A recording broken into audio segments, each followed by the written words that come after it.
నమస్కారం. ఫోకస్ అనంత న్యూస్ కి స్వాగతం. హెడ్లైన్ చూద్దాం.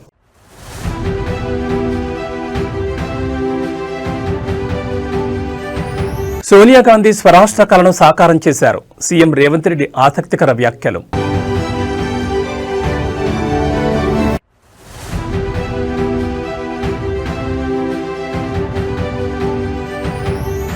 తిరుమల కల్తీ నెయ్యి కేసులో దర్యాప్తు ముమ్మరం. 2 ప్రధాన నిందితులకు 4 రోజుల కస్టడీ.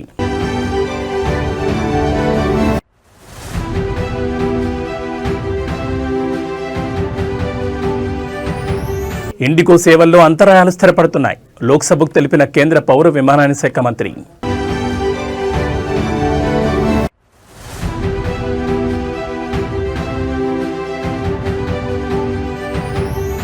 ఎనిమిదవ రోజుకు చేరిన ఇండిగో సంక్షోభం.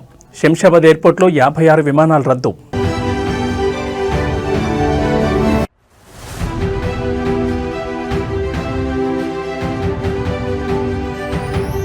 రికార్డు స్థాయిలో ఉష్ణోగ్రతలు నమోదు.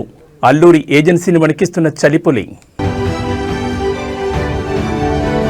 ఇక డీటెయిల్స్ చూస్తే తెలంగాణ రైజింగ్ గ్లోబల్ సమిట్ లో 2వ రోజు సీఎం రేవంత్ రెడ్డి పాల్గొన్నారు. ముందుగా రోడ్లు భవనాల శాఖ ఆధ్వర్యంలో రాష్ట్ర వ్యాప్తంగా అన్ని జిల్లాల్లోని కలెక్టరేట్లలో